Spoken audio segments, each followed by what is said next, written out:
Section 2. Pick a task and understanding its demands. For this section, you should look at the extract of the question paper, which is on sheet 1, and the sequencing sheet, sheet 2. The timing advice from the previous section suggested the following. 5 minutes to read the questions, pick one and write a plan. This is the most important part of the exam. Picking the best task means you can write your best essay. If you pick quickly, without thinking carefully about what the question is asking, or how you might answer it, you may well run out of steam or become confused partway through your essay. You are well worth spending this 5 minutes carefully choosing a question and sketching out your plan. Too many critical essays frustrate the markers as, whilst the candidate is clearly able and knows the text thoroughly, they don't answer the task they've chosen. It is absolutely vital that you understand what you're being asked to do. Before looking at the questions themselves, it's important to consider the box that appears above them. Answers to questions in drama should address relevantly the central concerns, themes of the text and be supported by reference to appropriate dramatic techniques such as conflict, characterization, key scenes, dialogue, climax, and so on. This general advice is important. Don't ignore it. Whatever task you answer, you must say what the themes of the text are and how they are explored. For example, if you were asked to write about symbolism in Lord of the Flies, you would mention the fact that some of the important symbols relate to the central concern or key idea of the text, which is civilization versus savagery. You've spent time in class, with every text, discussing the themes. It's important to show this knowledge in your critical essay. This list of technical terms reminds you that you should be specific when discussing an author's craft. Shakespeare doesn't simply show you Iago's cunning, he uses soliloquy to reveal certain aspects of his character to the audience alone. Try to use these terms, often referred to as critical terminology, throughout your essay. Now, let's quickly run through the 4 questions in the drama section of the paper. Number 1. Choose a play in which the main character is in conflict with a family member, or a close friend, or a fellow worker. Show how the dramatist creates the conflict and discuss to what extent it is successfully resolved by the end of the play. This clearly fits Othello. Conflict is an important idea throughout the play. The most obvious conflict is that which exists between Iago and Othello throughout the text. However, there may be some other, less obvious characters who would yield the better response. The only stumbling block for this text is the fact that the conflict is almost always hidden. By this I mean Iago is in conflict with others, but those others believe that he is an ally. A higher candidate could make an excellent essay from this task, but would have to be sure to acknowledge any peculiarities of the conflict within the text. It's important to look at the second part of the question.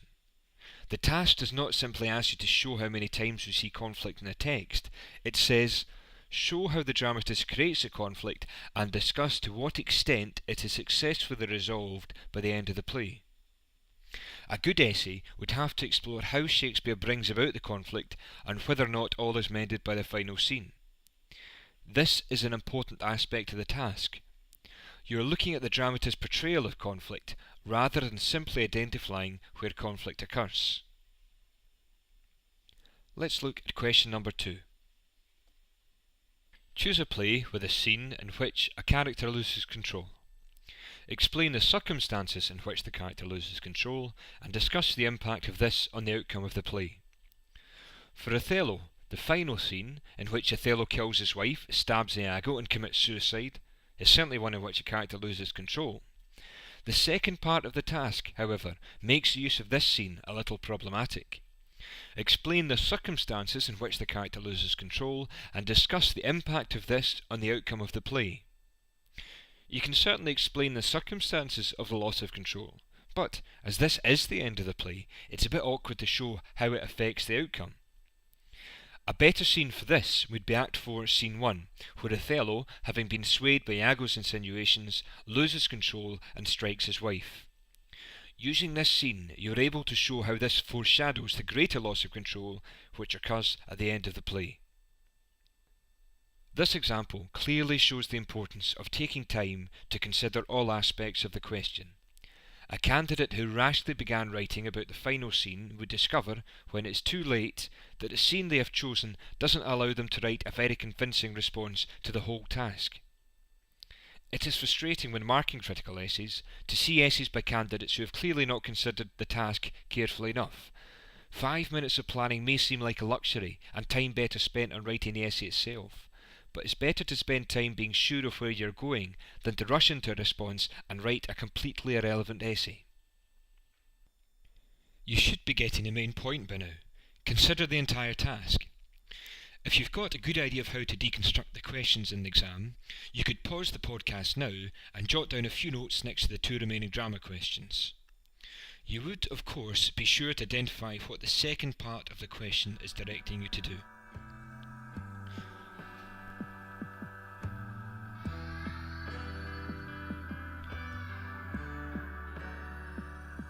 Let's take a look at question 3. Choose a play which you think presents a positive or optimistic view of humanity. Explain the means by which the dramatist achieves this. Now, Othello is a tragedy. The play centres around some of humanity's less desirable qualities, such as hatred, jealousy, deceit, and revenge. Whilst it might be possible to write a clever response to this task, it wouldn't be anywhere near as easy as the previous 2. Possible qualities such as loyalty and love are completely swamped by mankind's less desirable attributes. It would be wise to steer clear of such an awkward question. If you were writing about a play other than Othello, Shakespeare's A Midsummer Night's Dream for example, you might identify positive human qualities in this text. True love and fidelity are 2 such ideals which present an optimistic view of humanity in this particular story. If you were to write about this text, you'd have to pay close attention to the second part of the task. Explain the means by which the dramatist achieves this. Having identified some positive qualities, you would have to consider how they are successfully presented by the dramatist. Perhaps soliloquy reveals how euphoric true love makes a certain character feel. Perhaps a turning point of the text is where a character realises how foolish he was to shun the romantic advances of another. Setting certainly plays a crucial role in this play.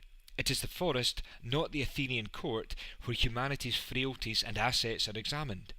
The crucial thing is to recognise that it is the writer's use of dramatic devices which reveals the positive or optimistic view of humanity. A poor response would simply list the positive qualities. A higher response would explore how the dramatist has portrayed them. This is a vital difference. The question is easy if you just focus on the first part of the task. The second part makes you think because at higher you must show you're capable of getting to grips with the writer's craft, not merely retelling the story or identifying basic themes. Lastly, we have question 4. Choose a play with a key scene or moment in which what the audience sees on stage is as important as or more important than the dialogue. Describe the scene briefly and explain in detail why the visual element is so important to the scene and to the play as a whole. For Othello, there are a number of dramatic scenes which would certainly focus the audience's attention through events as much as through words. Cassio brawling in the street, the discovery of the handkerchief, Othello striking his wife, and the massacre in Desdemona's bedchamber, to name a few. The final scene, Act 5, Scene 2, in Desdemona's bedchamber, would lend itself well to this task. The action is prolonged, and the sheer horror of the scene, moving from Othello's determination to smother his wife to his realisation of Iago's deceit, would certainly ensnare the eyes of the audience as much as their ears. You would be able to pick 4 specific visuals from this scene and examine them. More importantly, look at the second part of the task. Describe the scene briefly and explain in detail why the visual element is so important to the scene and to the play as a whole. The actions of the scene are indeed important to the play as a whole.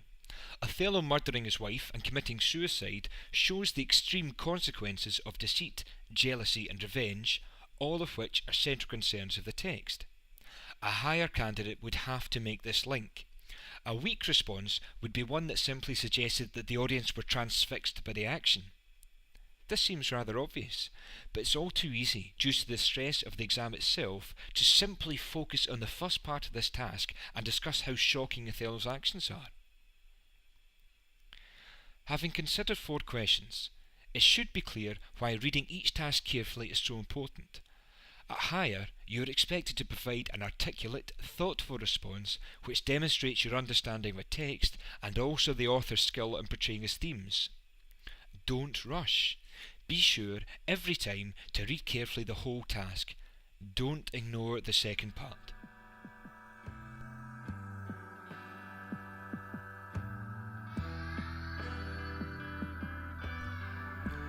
Section 2 Activity. With all this in mind, have a look at the 4 prose questions. For each of these, identify what all the demands of the task are. You should highlight the key terms and, crucially, jot down in your own words what the second part of the task is asking you to do. The next section of the podcast will show you how to build a paragraph plan in response to one of these questions.